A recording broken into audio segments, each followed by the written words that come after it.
Really, three important points as our concerns for today.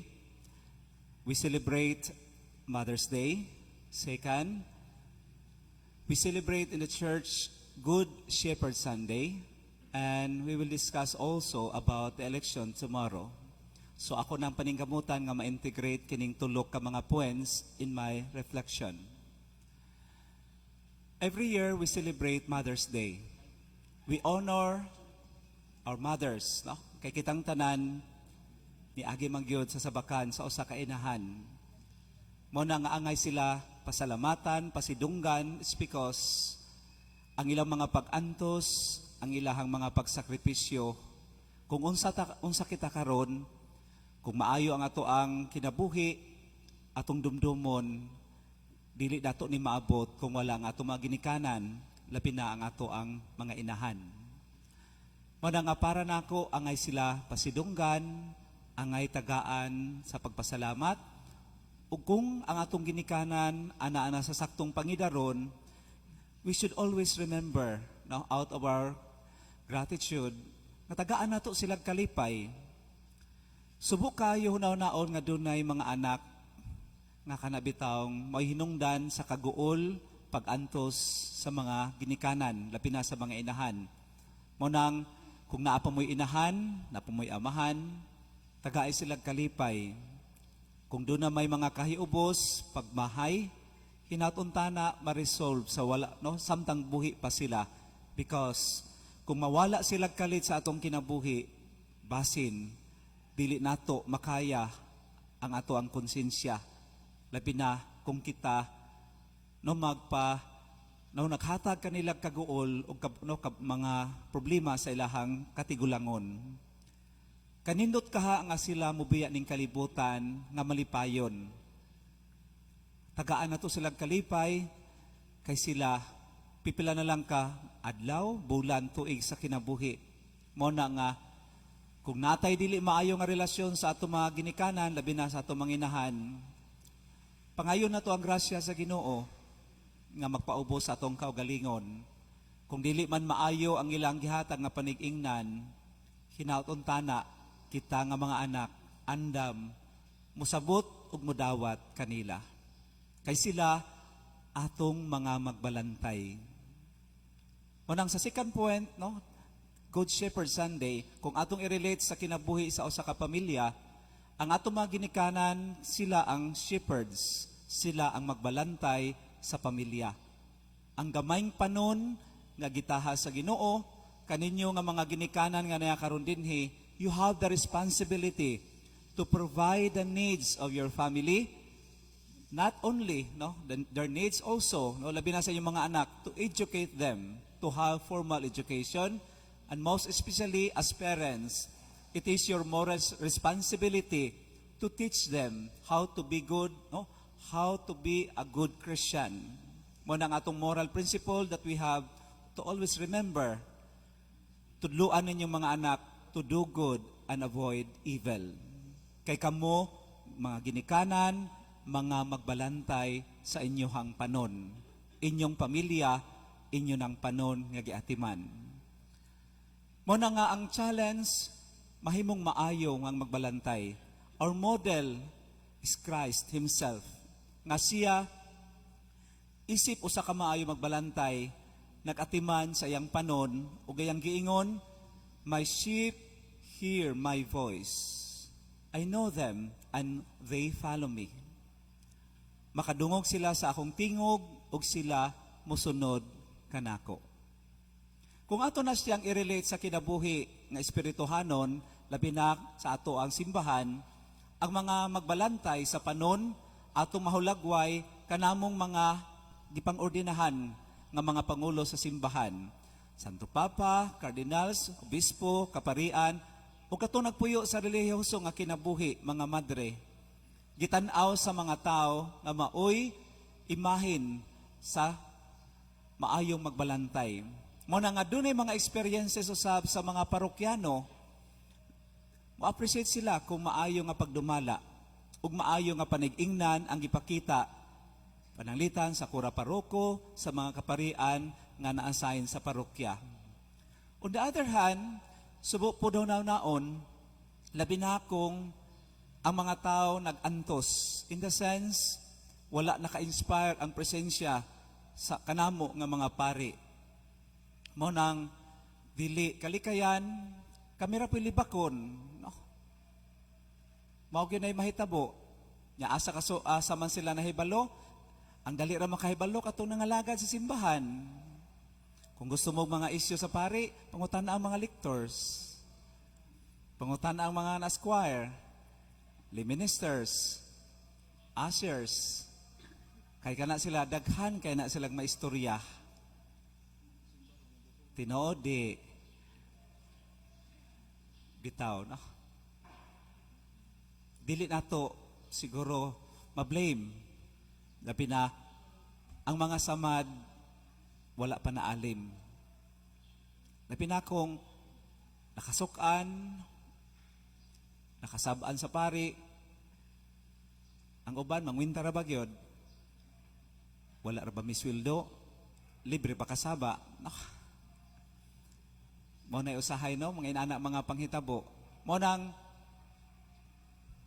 reminder po ni namong mga pari, nga untana kami mahimong maayong panikingnan sama kang Kristo maayo nga magbalantay. Siguro time po nga mangayo migpasaylo ninyo sa among mga kakulangan. Mao nang dunay mga parokya madasigon ang mga tao labi na kung maayo ang magbalantay nga naasayan didto. Asa na nato masinati no kanang mahibaluan, labi naghapit na bitong reshuffling. I remember nagi mga tao nga mohangyo kang bishop, ayaw taon kuha ang among pari kay dasig kay mga tao, na-inspire ang mga tao. Mo na nga kana mo'y makahatag po na mong kadasig kung magtinarong, magbinuutan sa pagpangalagad, panggaon sa mga tao. Subo po daw naon na imo adto kang obispo kay bishop kuhaan na taon among pari, gikapoy nami. Pagkapait no. Gabi petisyonan. Maluoy baya no? Luoy baya pod. Pero mo lagi na consequence of our actions. Mo nang sa karealidad sa pagpangalagad, ang mga tao kanang mapiktuhan kung unsay amo ang mga binuhatan.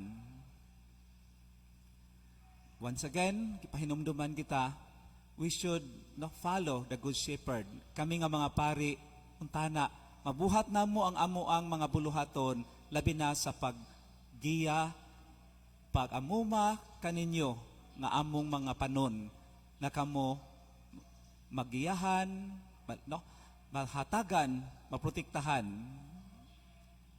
Maimo untana ming maayong magbalantay. Munang nanginahanglan mi sa inyohang pag-ampo. Tabangi taon mi pinaagi sa inyong mga pag-ampo. Kay sama ninyo, adun na pun mi mga kahuyangan nga mo hinungdan nga ang mga tao mawad-an ug kagana diha sa pagsimba, mawad-an ug kagana sa pagpangalagad. Mao gani na siguro hinungdan nga bisan unsaon na mogwali, di nagimuto ang mga tao. Kadaghanan na mga punto nga di sila mutuo. Magisgot bitaw mi mga pare, mubuor na siguro na tong wali no kay murag ambot butuo ba baka na mga tao nato. Kay kung mutuo pa lang mo, siyaro na wala mo na natagbaw sa taas nga wali. Reklamo ra ba ni mga tao taas ng wali? Makita ra bagyon ana mo mutan-aw nagrilo. Ay mo kabalaka kay dako kay rilo dito sa tubangan. Bitaw connection bitaw nato sa third point during election. I want to be honest, sometimes I question myself. Mutuo pa ba kahang mga tao sa amoa? Nganong diha sa social media pag once ang simbahan dunay kana bitawng ang pagtulunan nga gikan sa simbahan ipo sa usa ka pari bisan sa obispo mura mga piranha bisag mga Katoliko mo criticize. Pananglitan labi na maghisgot og politika lain na yung buot. Munang di na mituhuan labi nagmoingon mi ay mog dawat og kwarta panahon sa eleksyon. Ambot lang. No? Mutuo pa baka ng mga tao nga kadaghanan sa mga tao nagpaabot nagkamangon. Gani habitaw sa wabang sugod ng misa. Anak ko gara-garaan akong taga kusina. Huy nganong luya man mo. Wa siguro mo nakamang no. Wa lagi dre. Nagpaabot. Inako nga kaluoy pod sa atong kuraparoko. Naupaw na lang gitaw nag-voters education. Bisag asa na lang nga parokya sa sur o diri sa norte. Pininyo, I really appreciate no, sa passion ni Father Herman Likayan. Lantip man siya gunahona, bright man na siya. Bisag unsa nakakapoy, tungod kay siya ang gitahasan sa diocese to educate no, the people. Grabe gud ang passion. Siya Brad, kani akong butaran nga kandidato, kasagaran di jud kadaog. Kaya nga ako ang butaran, kato nakita nako nga tarong. Basihan nako ang ilahang track record unsa ang ilang kinabuhi. Usahay ang mudaog katong mga sikat, popular. Murag ang mga tao brad, di man siro manuo nato, no? Kaya kung mutuo pa ni mga tao, sus kadaghan ng panahon nagwali gud mi. Di ta mo dawat og kwarta panahon sa eleksyon, atong barugan ang ato ang pagka Kristiyano nga dili ta mapalit og kwarta. Ambot lang ha din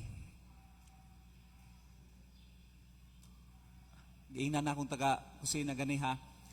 Mas maayo pang laing relihiyon o sa kasulti silang leader tuodayon. Kanang ingon bitaw ni Jesus dinhi, my sheep hear my voice. I know them and they follow me. Makadungog sila sa akong tingog, sila mosunod kanako. Honestly, we are not united. Pag dunay no, mga pari nga maghisgot bahis politika and our moral responsibility as Christians, pati Katoliko, Father, separation of church and state. Di man pwede nga mo, wali din Dili pwede mo endorso. Pag nanagani mo endorso nga laing relihiyon, pakpakan pa. Kana, mo na'y maayo. Pero Katoliko gani mo ingon, separation of church and state. Doon na tayo double standard. Ang nakapait, kita pang mga Katoliko, maupay kusog mo tira sa ato ang mga leaders.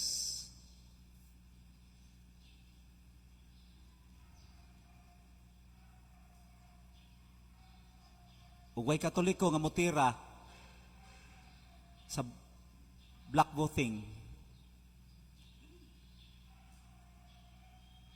Pakpak pahinoon kay sigurado na mudaog ang ilang kandidato. Muna makaingon ko, maka-question ko sa akong kaugalingon, am I a good shepherd? Kay bisan gani akong kaugalingong pag-umangkon, mga pag-umangkon nako. Lisod, tudluan.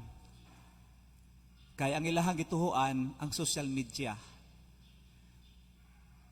Sa dihang gidiscuss nako unsa nang misinformation, unsa nang disinformation. Mangugat na lang ka. Hisgutan nimo historical revisionism. Waras buot. Kaya ang tuhuan TikTok, ang tuhuan Facebook, YouTube.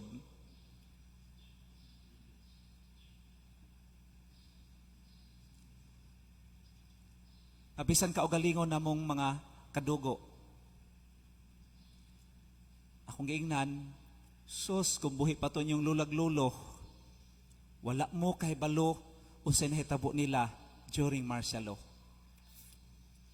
Ug ako na naman ko'y buot ato nga panahon, kay Marcelo, baby man ko. When I was 10 years old, di na ko malimtan ang amuang nasinati. Labi na kana magtago-tago kay estrapingo na mis mga military. Kay gidudahan, supporter sa NPA. Kay doon na mi galingan. Kasi di mo hatag og bugas kung may armas. Gusto tag kalinaw. Gusto tag malinawon. Makakita kag armas kaysa gudi mo kurog ana. Mangayog bugas. Hurawon mi, iharas mis military, kay mangayo po silang bugas. Di ko na ko malimtan ang gabi nga grabe na mong lupad ang amo ang giba, no? Kanang bitawng kahalisang kay gipanglibot ang among balay, gilibutan mga military kay estrapingon.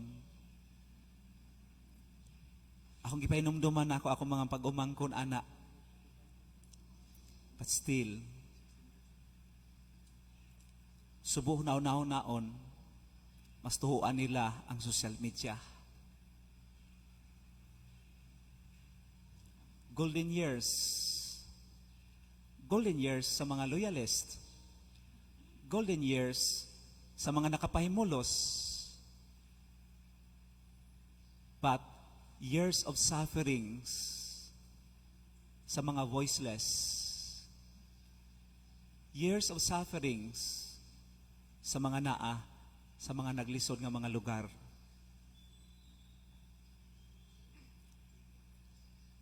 Buram lang kog nangampanya na ani.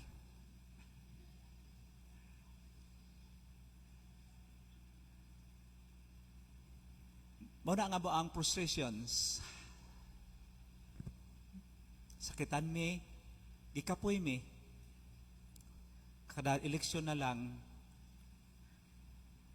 magpasabot sa mga tao, unsa kaimportante ang pagbutar, pasabot sa mga tao ang ato ang kahigayunan nga makapili og maayo nga leader dili nato sayangan. Maghangyo sa mga tao nga ang kayuhan mao atong unahon. Remember, our loyalty should not be on the politicians, but our loyalty should be for the welfare of our country. Ang kayuhan sa atong nasod. Kung dili man mo mutuo, wala mo ni salig namo. Labi na ka nagitawag moral choice. Nasakitan mo na mga dioceses, mga pari nga ni-declare kinsa ilahang tabangan. Kung nisalig mo sa proseso sa among pagbuhat, sa amo ang desisyon, inampuan na siya. Dili na tungod sa Facebook, dili na tungod sa TikTok, dili na tungod sa social media. But we did it with reflection, with discernment. Kung sayop man mi sa amo ang gitudlo sa inyo ha, pwede mo makikistorya na mo usa-usa. Kung sayop man ang gitudlo sa simbahan, na dili ta magpagamit sa mga politicians, dili ta magpagawong sa kwarta, dili ta mudawat og kwarta panahon sa eleksyon, then magistorya ta. Kano sa man nahimong sakto ang pagdawat og kwarta panahon sa eleksyon? Nagipalit ang inyong boto. Kay klaro pa sa simbahan unsa ang sakto, klaro pa sa simbahan unsay sayop. Pero kung dili na naklaro ninyo nga ang sakto mahimo ng sayop, ang sayop mahimo ng sakto because you criticize your leaders.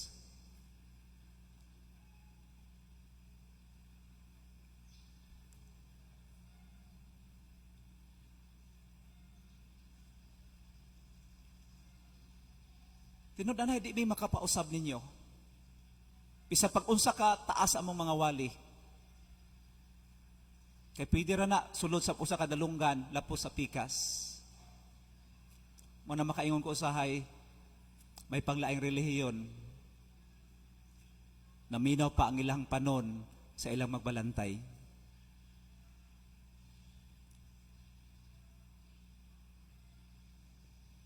I am a proud Catholic because my vote is for the welfare of our country. I am proud to be a Catholic because my vote as a Catholic, no, based on my principle, kay sukad, no, dili ni panghambog, sukad sa akong pagamatngon og buot, sukad nga ako nagbutar not a single time nga midawat kog kwarta.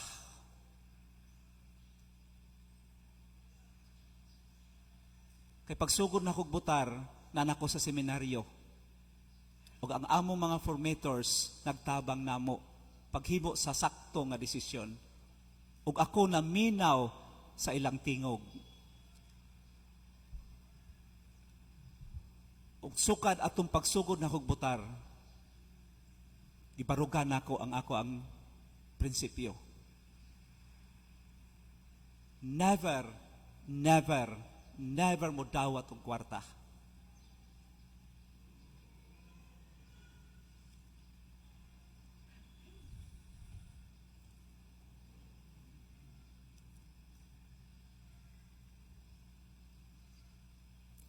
Sa atong pagpadayon ng Santos nga Misa, kung dili man mi mga maayo nga magbalantay, maminaw na lang ta sa pulong ni Jesus. Diin nag-encourage siya kanato pagsunod sa iyahang mga pagtulunan, ang pagbuhat sa maayo ug ang paglikay sa daotan. Siya ang matuod nga maayo magbalantay. Ginaot nga kining atong eleksyon ugma pohon, tunaw tanay milagro nga mahitabo na ang tingog sa Dios mao'y magdiktar kanato sa pagpili sa mga tao na makatabang sa ato ang katilingban sa atong nasod.